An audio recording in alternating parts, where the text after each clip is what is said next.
called Connecting the Dots. And this conference actually brought the conclusion of 4 basic principles to understand internet, but also in a way for the states to follow up on their own policies and to challenge their own policies and eventually to measure their own policies with the specific indicators that we're trying to develop. And these are known as the Rome principles, Rome from roaming, the Rome principles, which were rights-oriented, openness, accessibility, and multi-stakeholder dialogue. And this was the ROAM principles, which I think are fundamental. The rights-oriented, we talked in the big plenary we had this morning. We presented essentially a whole approach to why this should be a human rights-oriented approach. We talked about openness. Internet should not belong to any particular sector, whether academic or non-academic, developed nations or developing nations, or internet should be open to everyone and hopefully free, especially for educational purposes or for people with disability or other resources. So we believe in the openness and all the resources put at the service of humanity. And accessibility, we insisted that should be universal. The proposal is that everyone should be able to have access to internet, and I'll come back to that. Because the idea is that sometimes because of rural areas or the distance, it is easy to say, well, some people don't have access, some people do have access. What is actually the differentiation? How much can the state invest in the infrastructure for guaranteeing access to everyone? And the multi-stakeholder dialogue that we developed this morning together with the human rights approach, which is essential for developing a real policy of internet that maintains the interest of all sectors. Now, in the access, and this deals with the universality, what we're trying to base ourselves is in the SDGs, the 17 SDGs, communication for development. We believe that ICTs and the positive use of internet is essential for all the development agenda. It is important for education, certainly. It's important for gender equality. It's important for protecting cultural heritage and libraries. It is important in the infrastructure. Have an efficient infrastructure guarantees the accessibility. But in particular, we were looking at Goal 16, where, as we said this morning, Goal 16 gives us the basic conditions for development, which is to establish societies in peace, inclusiveness, access to justice, transparency, and public access to information. Now, this final phrase is the key to what we're going to open up the discussion now. We are trying to see states that guarantee public access to information. And in this record, public should mean universality. We're trying to have access to everyone, meaning the entire public, so with no exclusion. And this is part of the inclusiveness of these societies. Societies that work for all majority population and minority population, for all different social sectors, ethnic groups, cultures, languages, economic origins, or ideological and political ideas. Everyone should have equal rights and therefore equal access to communicate and to use the internet. The second one says public access to information is connectivity. Access means guaranteeing connectivity for everyone, connectivity guaranteeing equal use of broadband, not different qualities or stratifying the quality, everyone the equal capacity to use the broadband, and that would reach all the population.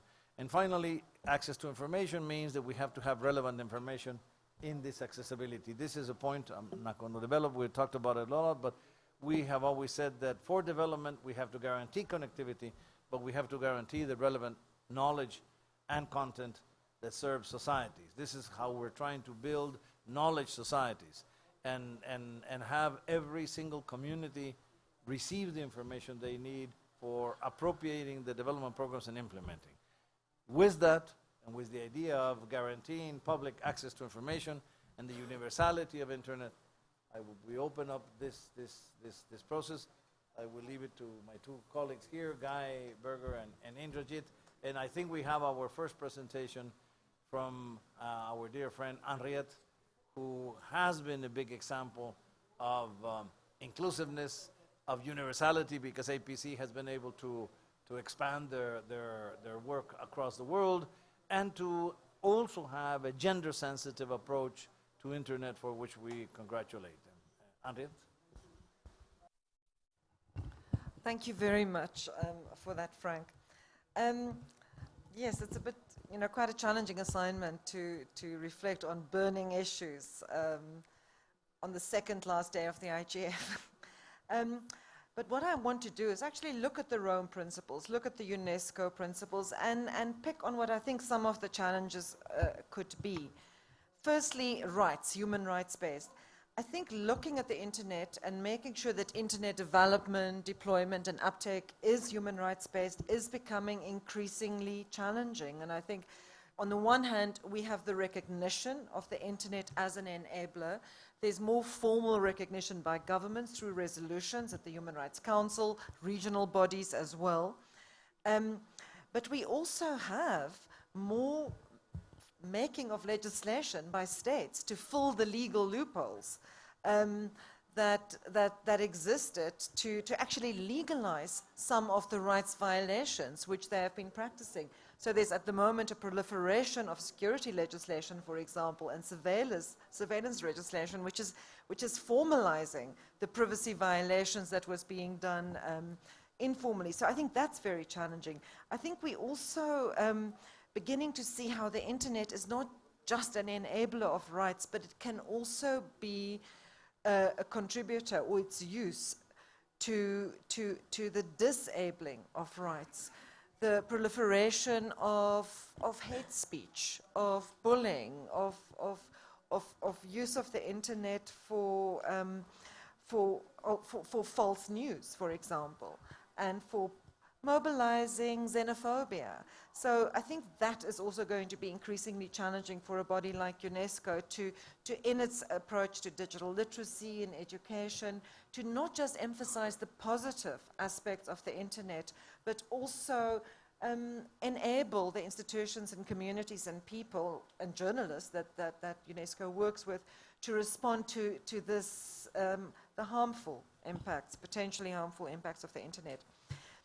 Secondly, on openness, I think the potential is of course really important, but I think we're also going to have to explore what we mean by open, and what our understanding is of the openness of the internet. For example, and I'm quoting David Suter, who's sitting in the room here, he always questions the notion of permissionless innovation. Are we perhaps not at a point where we need to look at protecting human rights, to have more regulation, not regulation to restrict use of the internet, but in fact to secure the rights that we hope that the internet can enable. And I think that's very challenging, because regulation can have harmful impacts. It can increase cost. It can also, it creates rules that then have to be implemented and complied with. But I do think when it comes to the protection of rights, in particular, rights such as privacy and freedom of expression, we're not going to have that unless we actually regulate corporate behavior in many respects, and also increase the extent to which governments are being held accountable for not violating rights. So by openness here I mean, or by challenging the notion of openness, I think perhaps we are at a stage where we need to face the fact that to keep the internet open in the way that we like it to be open, we might need more regulation. Accessibility, I think there's so much potential at the moment, and this IGF has really, the theme of community networks has stood out, and I think that's very significant. The notion that technology has developed and people's awareness have developed in such a way that people are able to take control of their own lack of access. Communities, community institutions, be they schools or be they libraries, can take on this project of providing connectivity and doing it in a way that increases agency, that strengthens other developmental and cultural and educational processes in the community. And I think that's a very exciting moment for us to be in. I don't think UNESCO needs to talk about what the mobile industry is doing.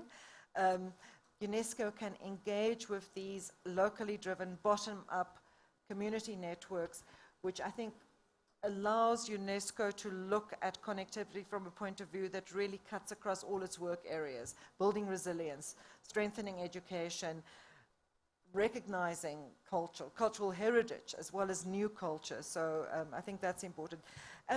Multi-stakeholder participation, I think, is an interesting thing, because I think we're also beginning to learn that we can't take it for granted, that just having multi-stakeholder as a checkbox type exercise is not necessarily getting the depth of dialogue and engagement between stakeholder groups that we need. But I think UNESCO is very good at that, and I think you have the ability to bring stakeholders together in a particular way that I think has worked well, and I hope you can do a lot more than that. And I think one of your strengths is that you don't just work with civil society, business, governments, and technical community. I think your long, and particularly the people in this room, your work with the media is, I think, very significant. And not just with the media, but with different aspects of the media, community media, with citizen media, with broadcasting, print journalists. I think looking at the media in a more diversified or disaggregated way, and engaging the media in this way, and looking at media sustainability as well in the context of the internet, I think is also something that UNESCO can do that can make a big difference.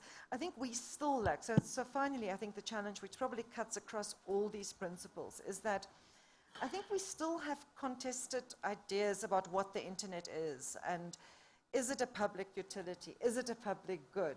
You know, we talk a lot about the principles that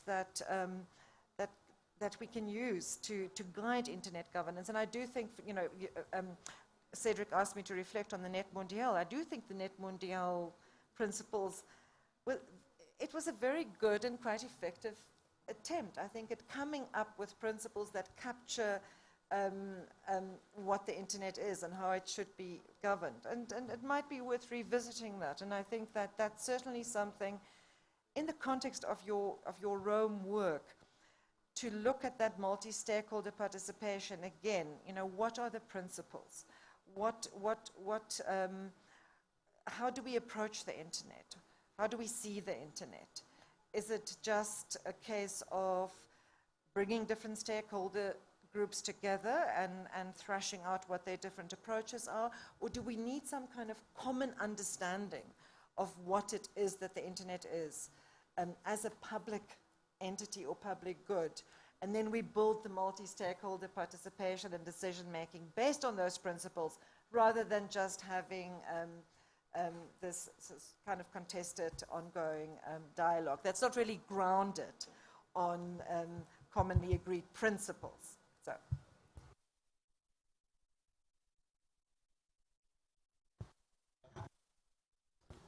Yeah. I don't think you'll get that far. So thank you very much, Henriette, and I'm sure in the discussion that follows, we will have further comments from my colleagues at UNESCO and also from people in the audience. What we wanted to do now, though, was just to take forward a bit more of the presentation part of this workshop before we come to more discussion. So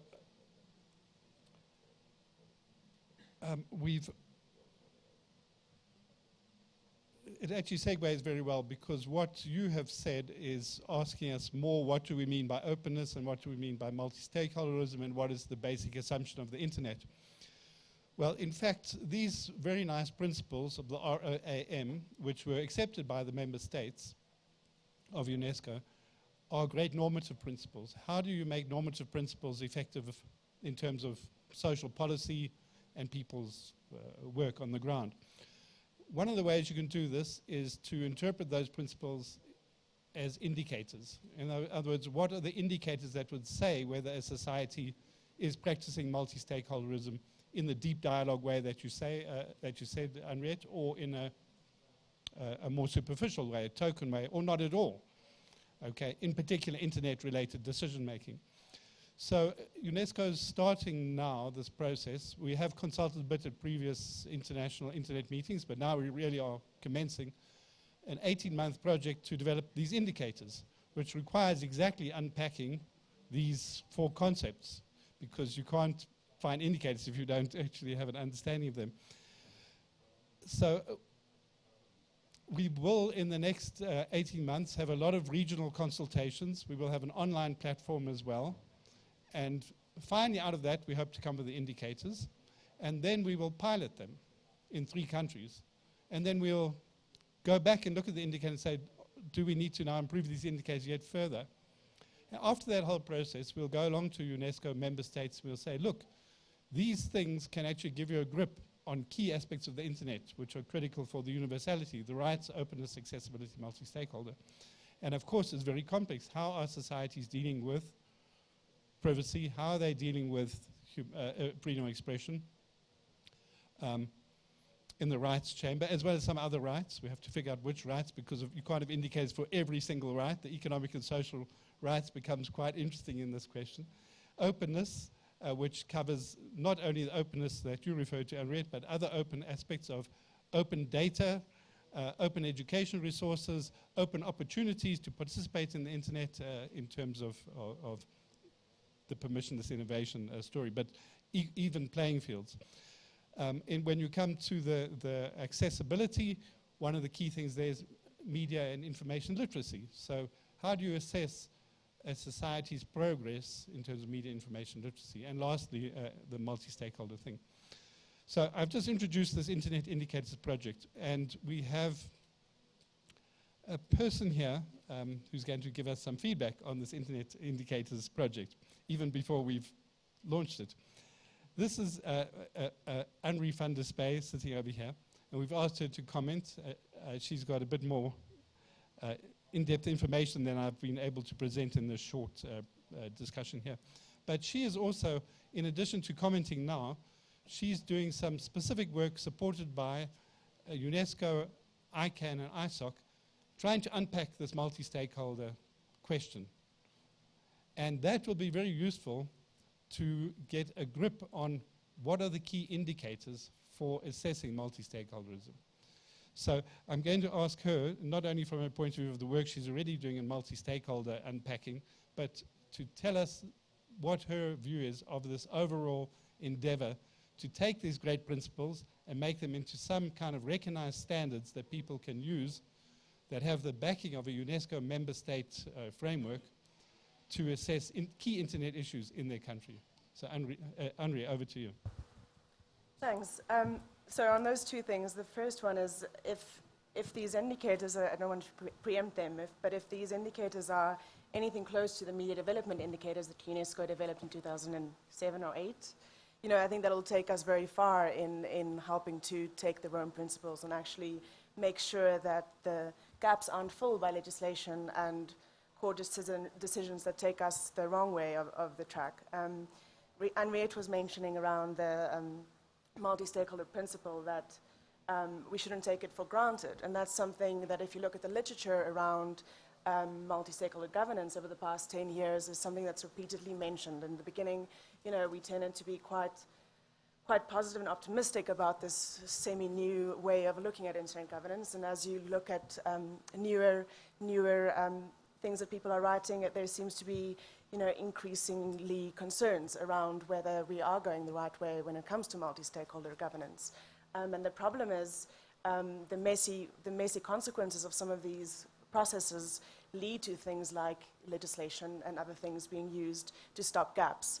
And I think that's one of the big reasons why something like indicators can strengthen this process and can prevent this from happening. Earlier in this week, we did a focus group that will help support this project on multi-stakeholder governance and learning more from the things that have been done in the past 10 years and in multi-stakeholder governance. And one of the focus groups focused on the Marco Civil in Brazil, the civil rights framework for internet governance and the internet. And you know, while we could already gather a few good examples of things that do work in multi-stakeholder governance and make it more effective, it also became quite clear that it's not just a tool towards, it's something that we have to continue working on, and that's why I think indicators are so useful in this field, especially if you look at what's happening in Brazil around WhatsApp and other similar movements. So it's important, and it's timely that we take this debate further, and we don't just keep on talking about multi-stakeholder governance and make it just be an ism and a mantra. It has to actually have something behind it. So I'm also looking forward to seeing what the output of the indicators are, and I hope they are as effective as the media development indicators were, or still are. Thanks. Thank you so much, Henri. So again, we look forward to some discussion, but we just move on with the program just into the last half of the presentations here. Just before I leave the indicators for this moment, we have had some interesting challenges from people here about to what extent all these indicators are going to be gender sensitive and age sensitive. So that's very interesting. And at the same time, we've also got to, of course, decide if you're going to have an indicator on net neutrality, how you're going to understand that, and how you're going to unpack the complexity of that into a total package of indicators, which is not 5,000 different indicators. This thing's got to be realistic, and it's got to be focused on the key buttons that really need to be assessed. What's important, though, is that the idea of these indicators is that you get a holistic perspective of the state of the main internet development questions in a country, in our view, and particularly focus on the issues of UNESCO's area of work. Now, in terms of what I had said about this holistic things, I just want to move on to my last remarks, and then I'll hand over to Indrajit Banerjee, my colleague. We are very pleased to launch today this new study, okay, which is free online, and you can download it, and it is, in fact, in this brochure that you have. This is a study, and I'm just going to give you a taste of it. It really shows the complexity of this ROAM, which sounds very nice, but when you start going into it, there are a lot of interrelationships. So what the study does, it looks at privacy and freedom of expression. Okay, so now you have two rights. In terms of these two rights, first of all, if you take freedom of expression, it has two dimensions, as we know, the freedom to impart and also has the freedom to receive, okay, to seek and receive. So already you're going to look at rights in terms of the complexity of those two different moments, because they have different, one is about, for example, press freedom and the right to publish, another one is about your right to access information. Then you have the value, which is kind of connected to the right to receive information, the value of transparency. Okay, so you have that package there. Then you have privacy. And the key question is, what happens when transparency begins to intrude on privacy? What happens when freedom of expression begins to intrude on reputation, for example? So what you're starting to face here is how is a society balancing these different rights? Okay, and what's very interesting about the study is it says, it goes into the complexity of these balancing acts. How do you make the compromises but keep as much of the integrity of each right as you can? In other words, any limitation of the one in the interest of the other has to be necessary, proportionate, in law, and for legitimate purpose. However, what this publication also argues is that when you do that balancing, it's not enough to apply those classical tests. You're talking about the internet, so you've got to say, what does your decision-making in these spheres mean for the openness of the internet and the accessibility of the internet? And are you doing this balancing in a multi-stakeholder fashion? So that begins to show you that these four rights are not just parallel, these four components of Rome, they're not just parallel, they are interrelated. Because what happens in one of these spheres has a huge impact on the other, and each of them is particularly complex. So I don't know whether, well, let me just give you a little taste of what's in here, in this publication. By the way, I should just give credit. This publication was supported by the Netherlands, and the authors include Joe Kanatachi, who started this before he became the UN Special Rapporteur on privacy. At any rate, let me just give you very quickly some of the conclusions about this. It says part of the balancing is that when you balance, you need to include considerations of, for example, privacy, enhancing technologies, privacy by design technologies, because that is part of the openness, but it impacts on how you're going to balance privacy vis-a-vis these other rights. It speaks about the importance of applying a human rights framework with due regard to foreign citizens, which, as you know, this is a very tricky question, particularly with data in transfer, but so it goes into some assessment of that. It calls on companies, or it proposes that companies should follow higher standards of international human rights protection, and that they should improve their self-regulation and co-regulation in terms of how their own transparency and how they balance transparency on their platforms with other values and other rights. And lastly, of course, they say what I've just said, that you've got to look at how all these four pillars relate to each other. So that's our new publication. We really commend it to you. And watch the space. We will have some more wonderful studies coming in 2017, including the multi-stakeholder analysis. So I think that concludes with me at the moment. Actually, I see that our colleague Cedric suggests at this point, before we go to Indrajit, we should have discussion on this, on the session, on the issues raised so far, which I think makes sense because they are in a bundle. Indrajit is going to speak about a rather different kind of work done by UNESCO. So could we throw it open to, say, 5 or 10 minutes of discussion on the issues raised up to now? Please, who would like to make a comment? I'll have to call on people like David Souter to give us his.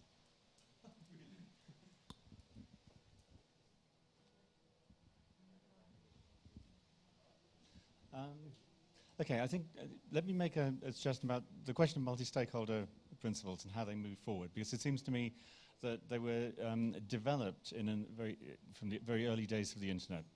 So when the internet was essentially about small groups of people who had particular technical expertise working together in order to do certain things as a collective enterprise. And we're now talking about something that is the biggest communications medium in the world, and one that has impacts across every aspect of our economy, societies and cultures. So that's an enormous change.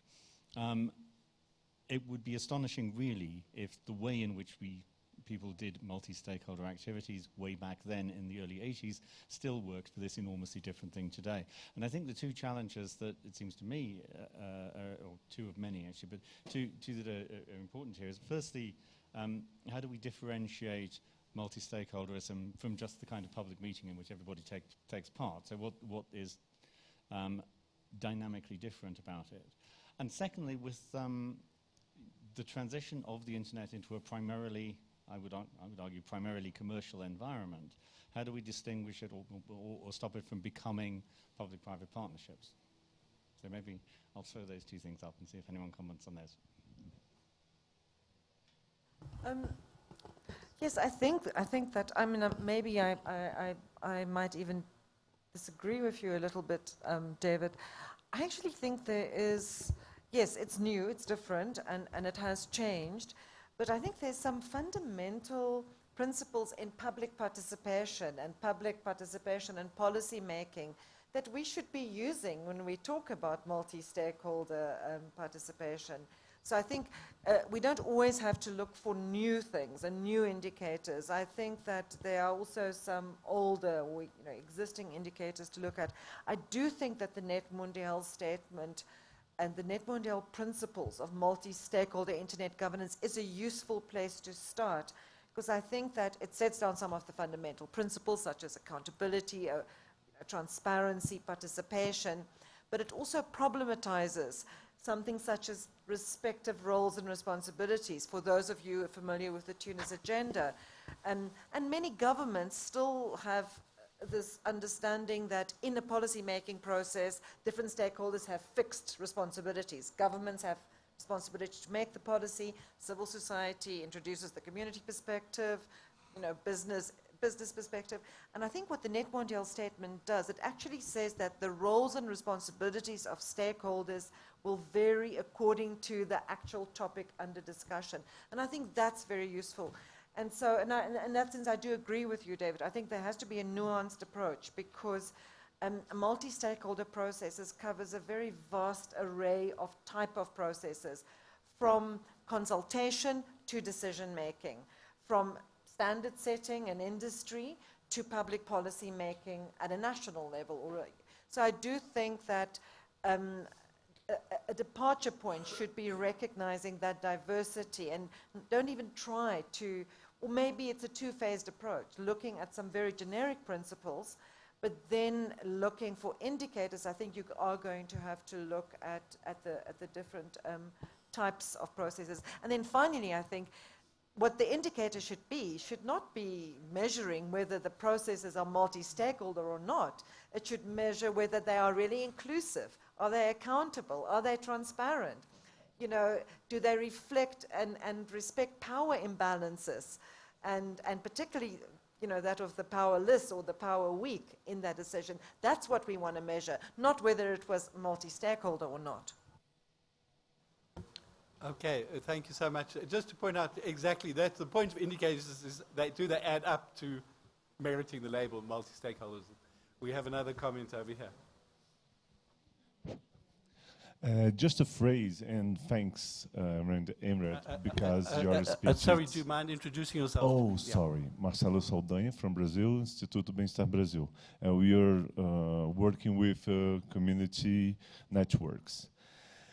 How can we build an internet of citizens and not only consumers? This is a phrase to think, because when we connect in a network in the community, we are talking about neighbors. And when we connect in the provider, a commercial provider, we are clients. Then I want to make this phrase to think. And how can we build in commercial internet a model that approach more the people and not only put them like a client or in walled gardens and this. This is the point. Thanks. Thank you. We'll take one or two more responses, and then we maybe ask our two commentators to also respond to you, and we can give you a response. Anybody else here? Come on. Yeah, UNESCO is asking for your advice. Please, or your criticism, your comments. Nobody? Okay, so then we'll just do what we want to do. Okay.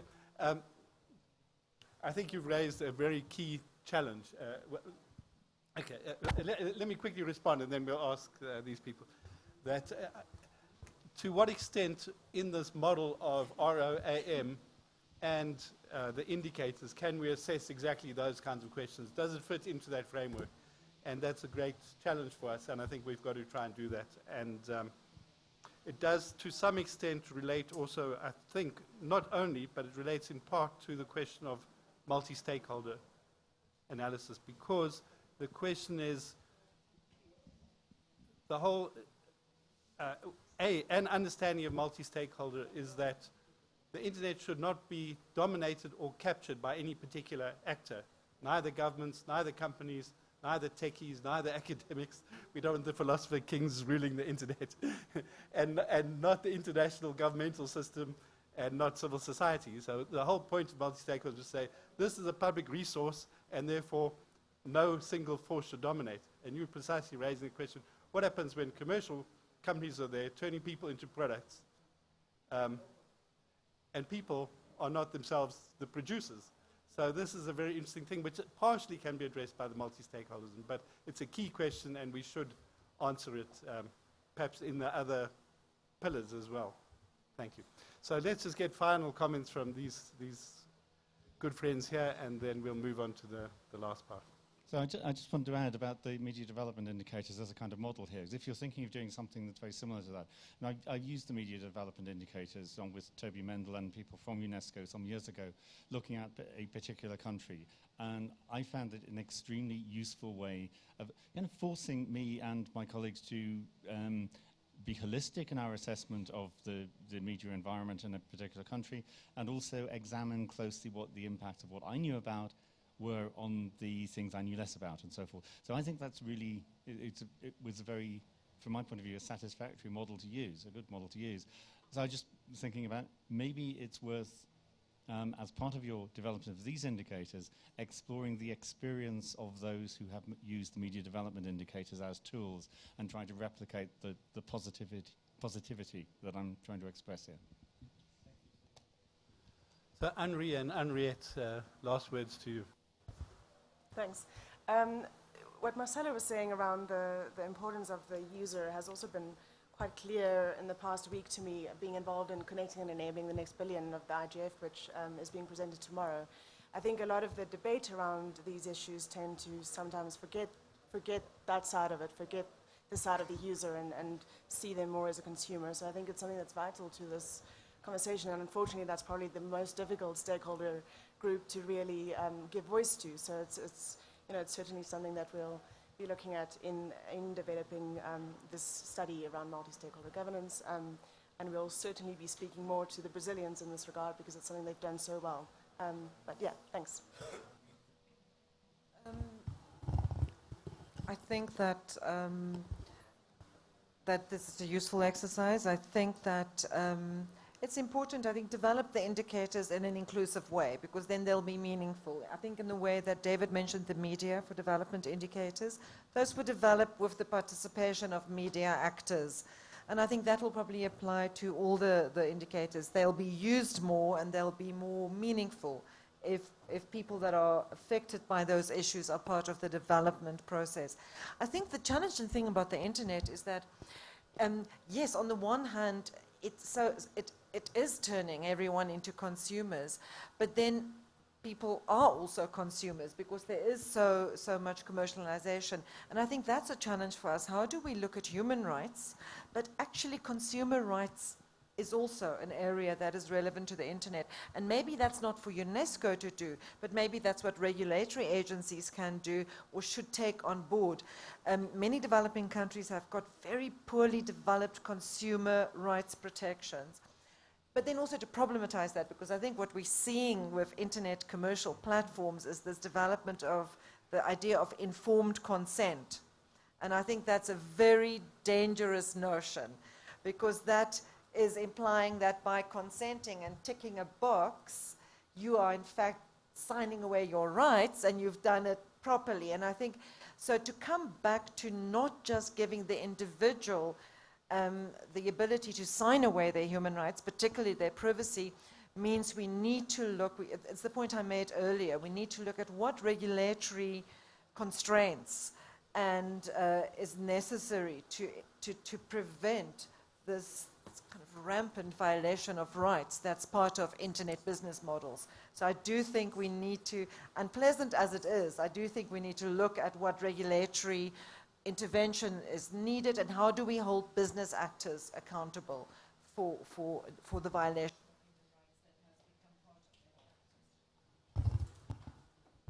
So thank you, everybody.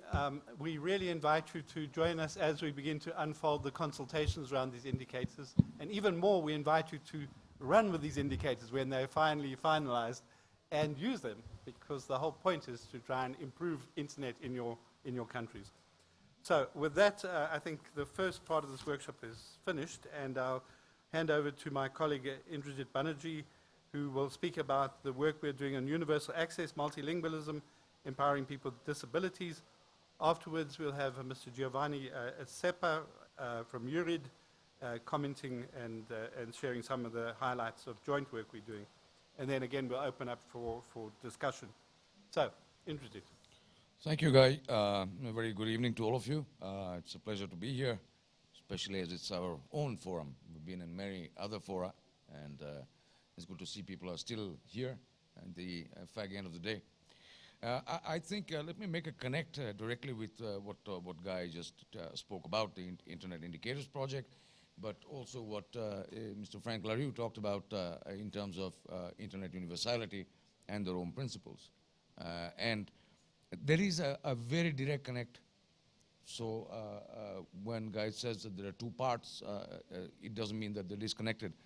And in fact, I would suggest that when we talk about Internet universality, apart from the principles and the underlying concepts, what is essential and central to internet universality is the core belief of the United Nations system as a whole, that no one should be left behind. That's essentially, whoever talks about universality talks about all-inclusiveness, and so that's a given in our conception of the whole thing. Now, I've been asked to speak about something very specific. I won't cover all the different topics like disabilities, etc., because we won't have the time. So I'll focus on the issue of multilingualism, as information and knowledge are increasingly key determinants of empowerment. And we all know that languages are absolutely essential for the transmission of knowledge from generation to generation. Languages are fast disappearing. I don't want to go into the statistics, but about half of the languages that exist today will be gone by the end of the century. And I think it is important to understand that being able to use one's language on the internet determines the extent to which one can participate fully in the emerging knowledge societies. Therefore, UNESCO has always considered that cultural diversity and multilingualism play a key role in fostering pluralistic, equitable, open, and inclusive knowledge societies. Now, it's also very clear, if you scan through the recent research, that the internet holds an enormous potential in terms of promoting the languages, learning languages, protecting languages, and ultimately even revitalizing languages. And UNESCO's approach is also that languages play a crucial role in terms of increasing the free flow of information and ideas to the world, which is one of our core mandates. But this will certainly not happen if everyone's voices aren't heard, and here languages are essential and critical. I will not go into a detailed presentation of the quite unprecedented project that UNESCO has just launched, which is called the World Atlas of Languages. It is an extension of an atlas we had launched in 1993, which was called the Atlas of Endangered Languages, which still exists. And the first edition of the Atlas of Languages in Danger was published in 1996. In 2001, we had a second edition, and 2008, a fully revised edition. Already there, we noticed that far too many languages were disappearing, and in 2001, 800 languages were listed, and you can imagine what the situation is today.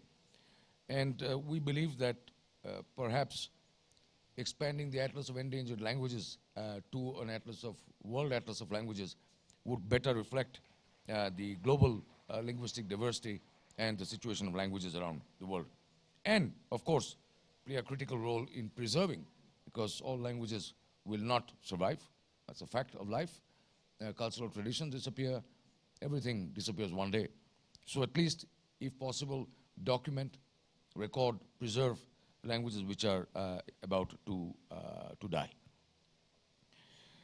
So, increasing linguistic diversity and contributing to human development around the world, better respond to the development challenges through the application of inclusive ICTs and promoting languages, developing innovative and scalable ICT-supported models of expanding access to multilingual information and knowledge, and therefore the development of the World Atlas of Languages will stimulate collaboration through awareness-raising campaigns, and we are already building and setting up networks around the world of linguists, of universities, of researchers, and so on, to take this agenda forward. Now, it gives me great pleasure. We may have a discussion after Mr. Giovanni Seppia's presentation, to invite him to do his brief presentation, because UNESCO and URID published a report on international domain names. In my view, that also plays an important role, and I look at it very much as a gateway to linguistic diversity, because it creates a base on which then multilingual content can be placed on the internet. So, Giovanni, floor is yours. Thank you so much, Indrajit. And I think there was a presentation that we gave. I can quickly go through. So it's an honor for us to partner with UNESCO, and also VeriSign, to produce this report, which for the first time this year is a truly online report.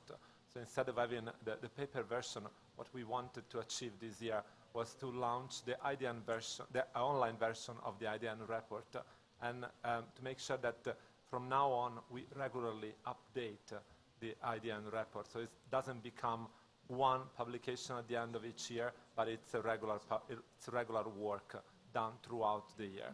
So, okay, thank you. Internationalized domain names are, as Indrajit correctly said, are a sort of gateway for linguistic diversity, for promoting linguistic diversity online. Currently, internationalized domain names, they're just 2% of the worldwide registered domain names.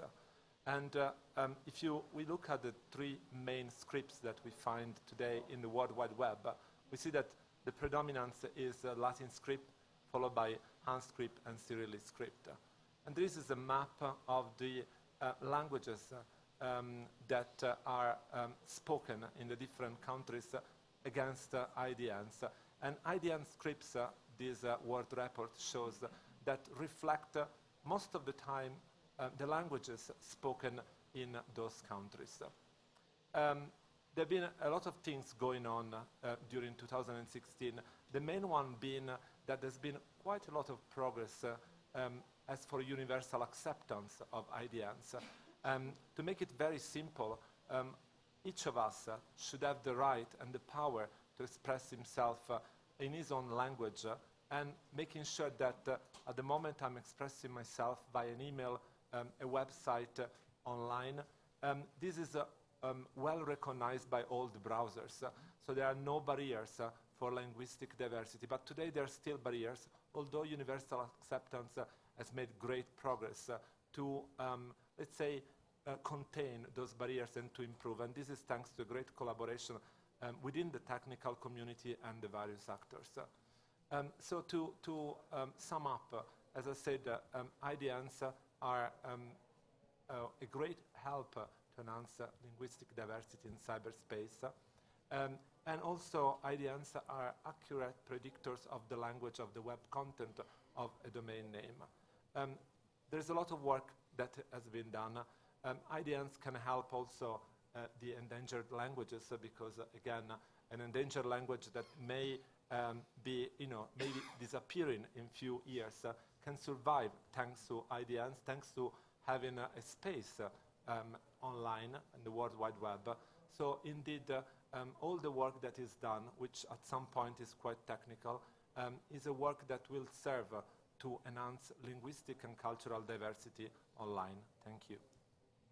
And this is the online IDN World Report under .eu and .com. Thank you very much, Giovanni. This is a fascinating report. I would strongly encourage that all of you read it because it gives you an insight, and I would very much like if you could put back the slide of the world map.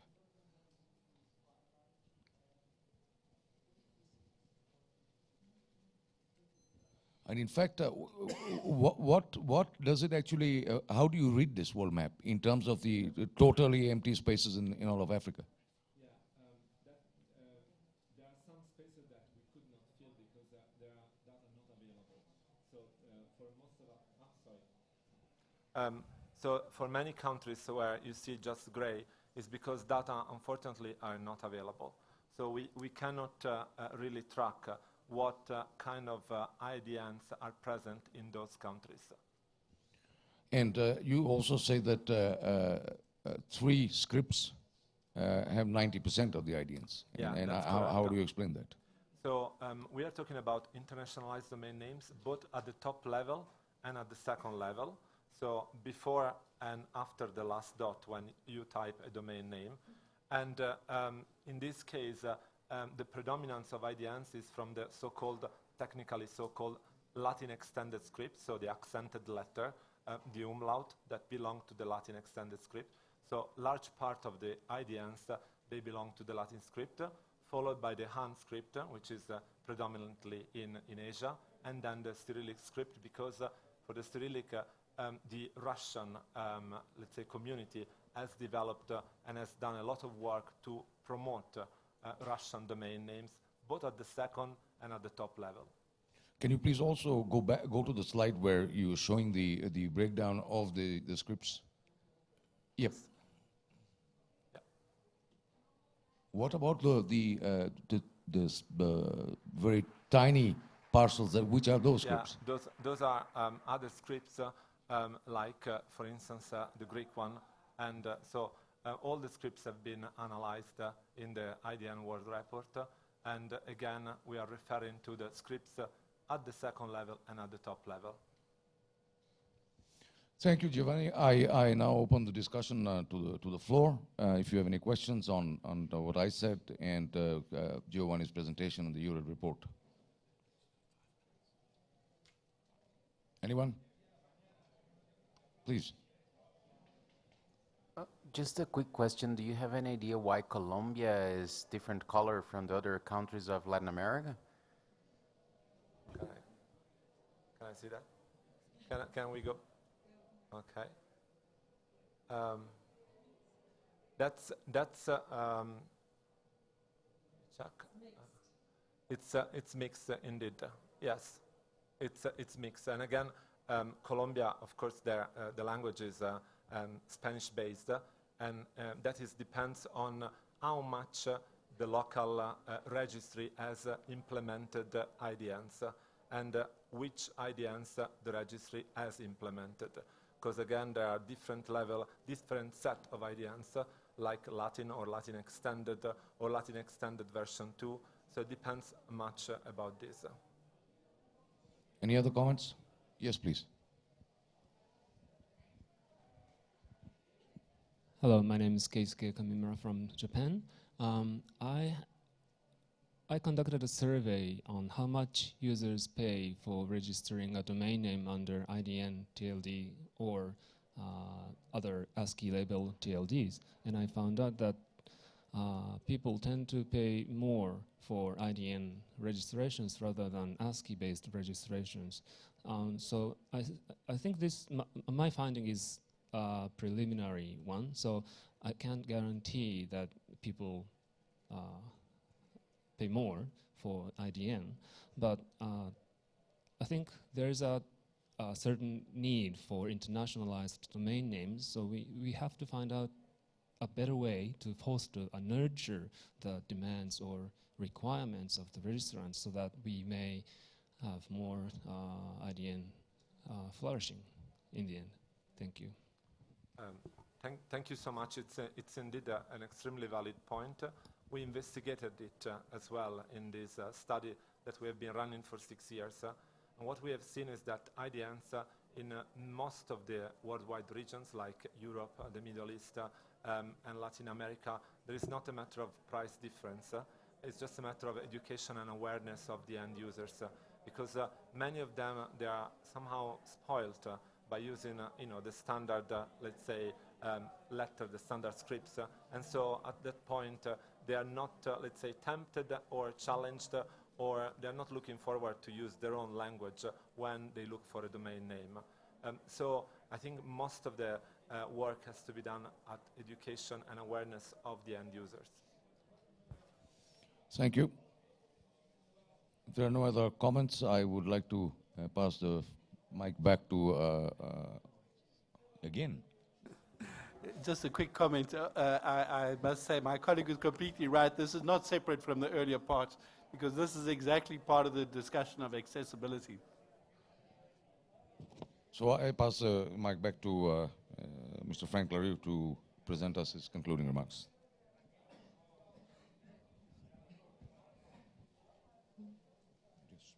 Well, if there's not going to be any other questions, we would certainly encourage you to read these reports online.